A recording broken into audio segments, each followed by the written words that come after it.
Et surtout quand on sait comment Israël a obtenu cette technologie nucléaire. Contrairement à ce qu'on pense souvent, ce n'est pas du tout grâce aux États-Unis. Les États-Unis ont toujours refusé d'aider Israël à se doter de l'arme nucléaire. Mais c'est plutôt grâce à la France. Et oui, c'est bien la France qui a aidé directement Israël à développer la bombe atomique. Dans les années 50, sous le gouvernement socialiste de Guy Mollet, la France a accepté de fournir à Israël un réacteur nucléaire dans la ville de Dimona, de l'uranium enrichi et même des ingénieurs français. À l'époque, la France n'avait même pas encore officiellement la bombe, mais elle avait déjà bien avancé dans cette technologie et elle a transféré tout son savoir-faire à Israël. Pourquoi la France a fait ça alors que les États-Unis ont refusé?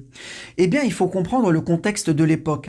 Dans les années 50, la France et Israël ont un ennemi en commun, l'Égypte de Nasser, qui a nationalisé le canal de Suez et qui, en plus, soutenait les indépendantistes algériens. La France a offert une assistance nucléaire secrète à Israël en échange de son soutien militaire contre l'Égypte. D'ailleurs, le général de Gaulle était totalement contre cet accord secret avec Israël.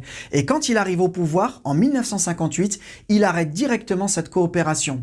Mais c'est trop tard, le projet israélien était déjà trop avancé et Israël avait déjà tout ce qu'il fallait pour continuer. Et donc aujourd'hui, on a une situation que beaucoup considèrent comme une injustice nucléaire. Israël possède une centaine d'ogives nucléaires sans aucun contrôle, alors que l'Iran est sanctionné et menacé pour son programme nucléaire. Les Iraniens considèrent clairement que c'est de l'hypocrisie pure et simple de la part des Occidentaux. Et du point de vue strictement juridique, on ne peut pas vraiment leur donner tort. D'ailleurs, même si l'Iran parvenait à obtenir l'arme nucléaire, en réalité, il y a très peu de chances qu'il l'utilise contre Israël. Pourquoi? Parce que ce serait quasiment une condamnation à mort pour les grandes villes iraniennes. Dans sa doctrine, Israël a établi ce qu'on appelle l'option Samson. Vous en avez peut-être entendu parler. Si le pays subit une attaque nucléaire ou en cas de menace pour son existence, Israël va utiliser sa capacité nucléaire pour détruire toutes les grandes villes iraniennes.